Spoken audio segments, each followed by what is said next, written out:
কোনো ভয় নেই। সকলে আমরা একটি একত্রিত হয়েছি। আমরা আমাদের নিজেদের কথা বলার জন্য এবং একই সাথে অনেকের কথা শোনবার জন্য আমরা আজ এখানে একত্রিত হয়েছি। কিন্তু প্রিয় ভাই বোনেরা, আমাদের সকলেরই পরিষ্কার মনে আছে মাত্র কয়েকদিন আগের কথা।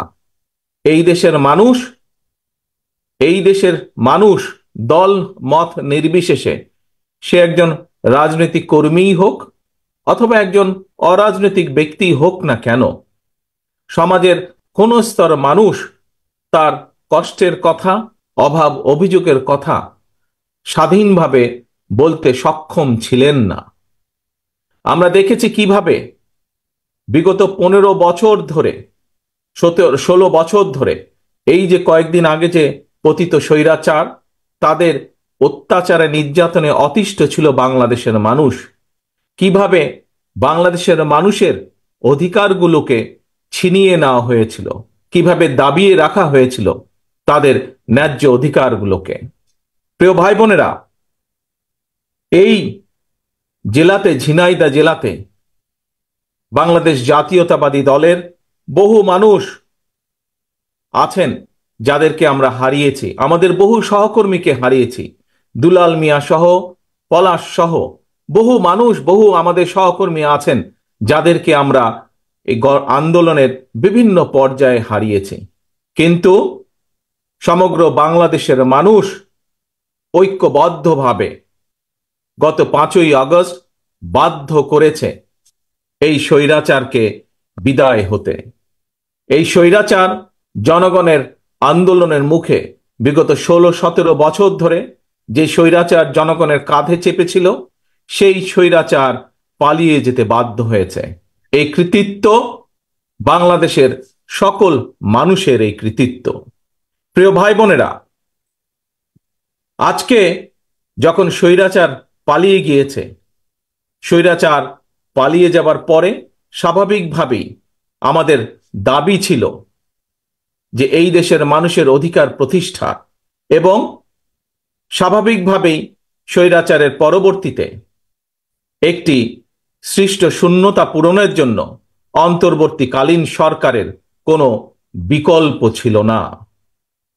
স্বাভাবিকভাবেই এই অন্তর্বর্তীকালীন সরকার বাংলাদেশের প্রায় সকল মানুষের দলমত নির্বিশেষে সকলের সমর্থনই এসেছে বর্তমানের অন্তর্বর্তীকালীন সরকার, এবং সঙ্গত কারণেই তাদের প্রতি সেদিনও আমাদের সমর্থন ছিল, আজও আমাদের সমর্থন থাকবে।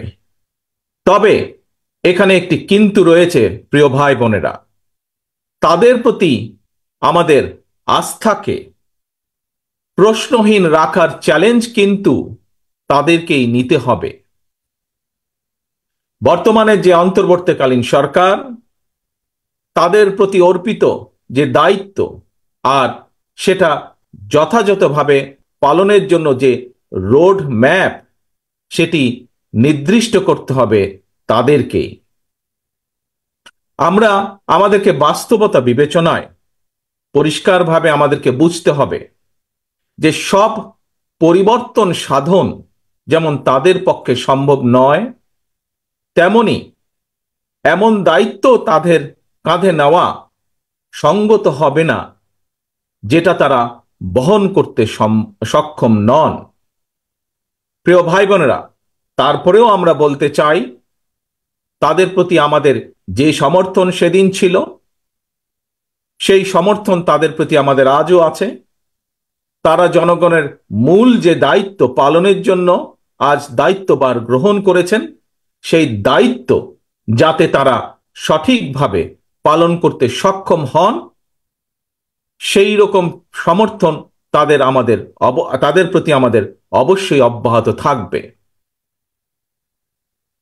প্রিয় ভাই বোনেরা, আমাদের আরেকটি বিষয় আজ অনুধাবন করতে হবে, বাস্তবতা বুঝতে হবে।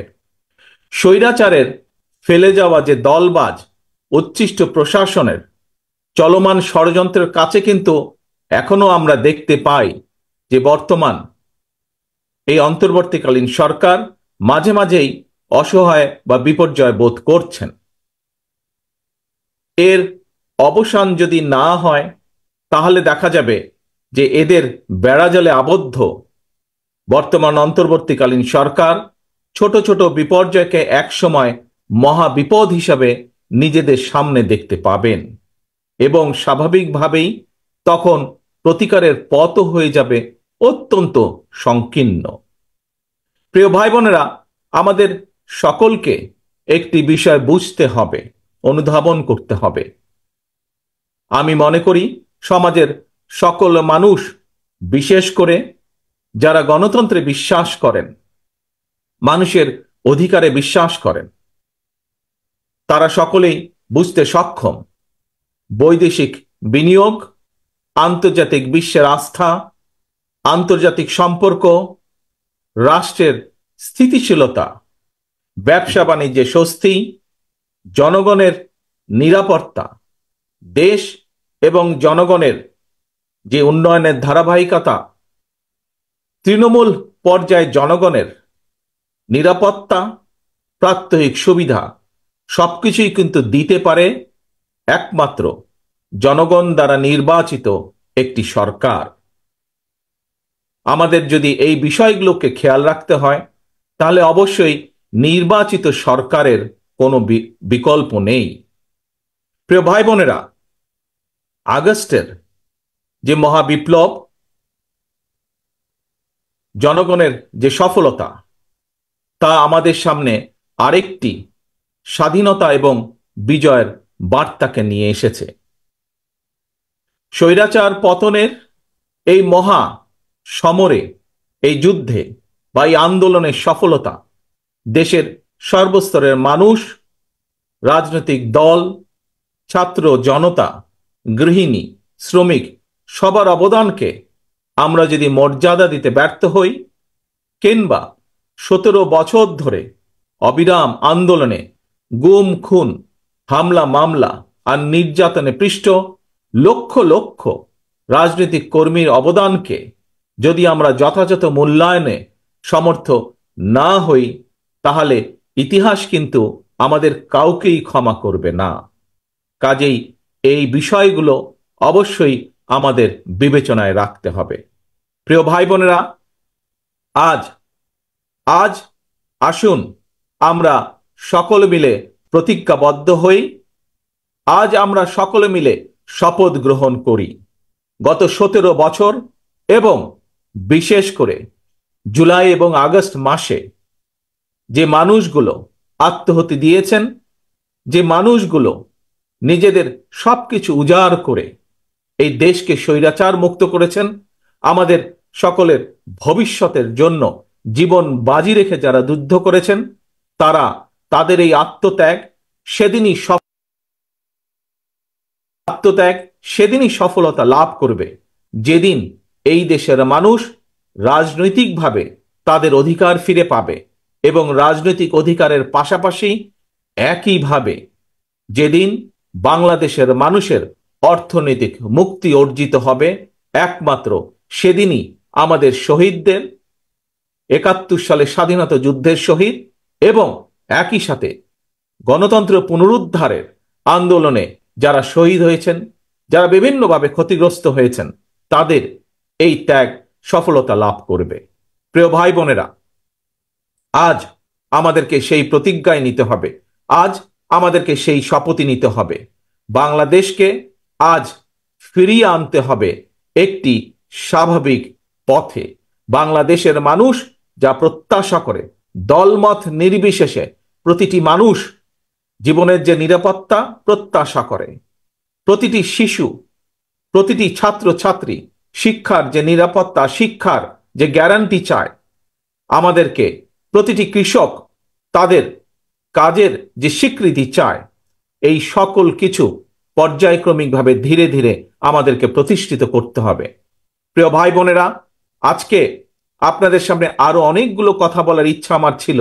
আপনাদের কাছে বহুদিন পরে আপনাদের সামনে হাজির হওয়াতে অনেকগুলো বিষয় আপনাদের সামনে উপস্থাপন করার ইচ্ছা ছিল, কিন্তু প্রাকৃতিক দুর্যোগের কারণে, বৃষ্টির কারণে বহু মানুষ ভিজে যাচ্ছেন, মানুষের কষ্ট হচ্ছে।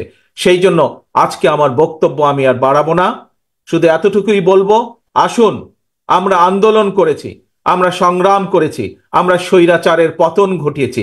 এখন আমাদেরকে জনগণের প্রত্যাশা অনুযায়ী দেশকে গড়ে তুলতে হবে। জনগণের প্রত্যাশা অনুযায়ী দেশের ভবিষ্যৎকে গড়ে তুলতে হবে। জনগণের প্রত্যাশা অনুযায়ী, দেশের মানুষের প্রত্যাশা অনুযায়ী বাংলাদেশের ভবিষ্যৎ প্রজন্ম, তাদের জন্য একটি নিরাপদ, বৈষম্যহীন বাংলাদেশ গড়ার কাজ আমাদেরকে হাতে নিতে হবে। সেই শপথ নিয়ে এবং সেই প্রত্যাশা রেখে আজকে আমার বক্তব্য আমি শেষ করছি। তবে ইনশাআল্লাহ আবারও আপনাদের মাঝে দ্রুত যাতে ফিরে এসে বক্তব্য রাখতে পারি, সেই প্রত্যাশা, সেই আশা রেখে আমার বক্তব্য শেষ করছি। আল্লাহ হাফেজ। বাংলাদেশ জিন্দাবাদ। বাংলাদেশ জাতীয়তাবাদী দল জিন্দাবাদ।